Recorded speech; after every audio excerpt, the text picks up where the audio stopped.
Harry Iles, and this is my sculpture called Solidarity.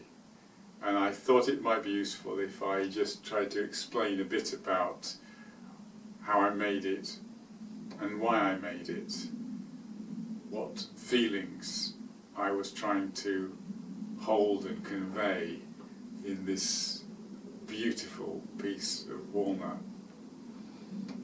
The tree comes from South Wales, which is where I live, and as soon as I heard that this walnut tree had been blown over, I was off there like a shot and bought it for 50 quid from the farmer. But then was faced with the tremendous puzzle of how you manage to turn and move and shape a trunk, which weighs quite a lot. What I'd done is I'd made a small model, a maquette, of the shape I wanted to create.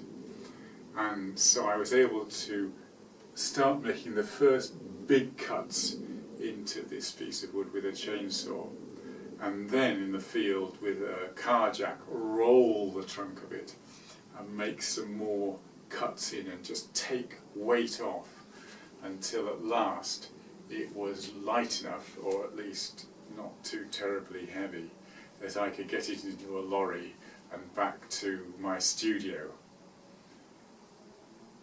What I've found through doing sculpture over many, many years is that actually, unless you throw away a lot of the wood, you are not going to create a dynamic shape if it's too stuck with a cylindrical block.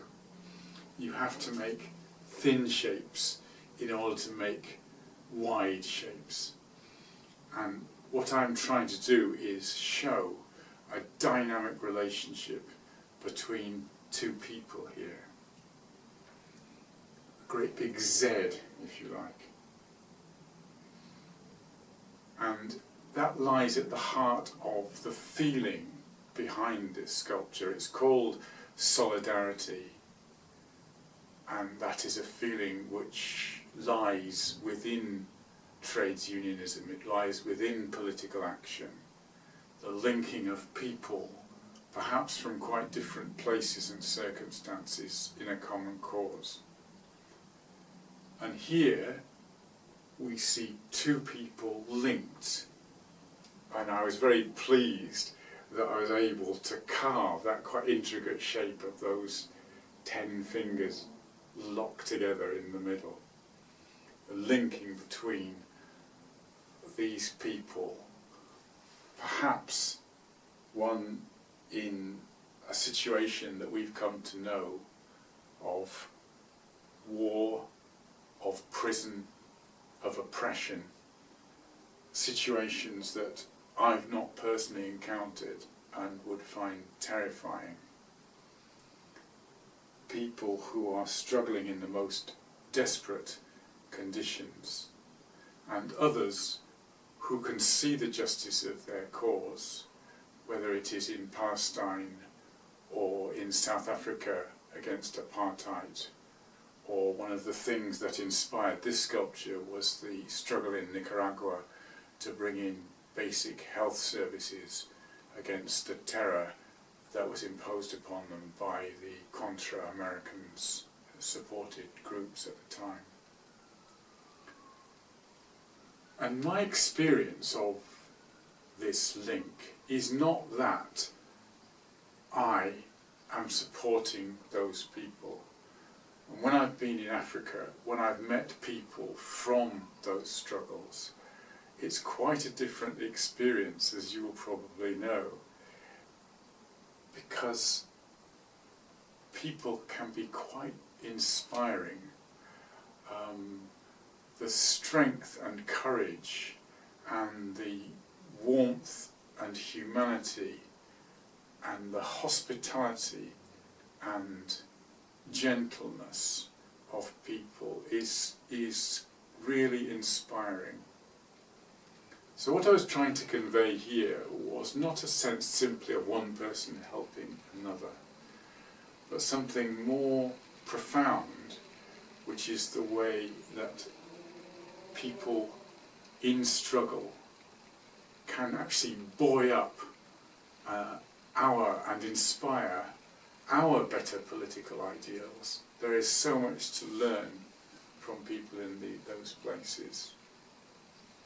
Now, the style I've carved it in is one that takes a lot, not so much from European art, but from African art, particularly the Makonde, a tradition which says you don't have to put in all the legs, all the parts of a person in order to show them. You're not simply trying to show people in relation to each other like it was a photograph or a stage set.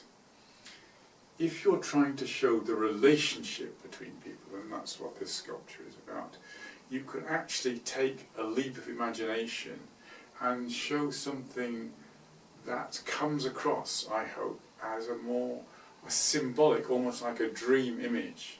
And I suppose that's the way my mind works, that I get ideas, shapes inside my mind, which sum up these heartfelt feelings. So I'm trying to make a dynamic Z, a link. I'm trying to show through these bulges that I've put into the wood that we instinctively, because we have bodies and we have muscles that bulge, we instinctively see as signs of force, of effort. I've tried to put into the expressions of people their differences and their commonality. So I think sculpture works best if you perhaps stop listening to me, stop listening to words, and spend some time walking round, looking round, to let the imagery, the silent imagery in the sculpture, start to activate your own silent images, your own feelings. That is my hope of being able to communicate through shape to people who have had the same experience, so that we both know it together. I suppose that's a kind of solidarity as well. So this is Solidarity. I am really pleased it's here at my union's headquarters. I hope you enjoy it. Thank you.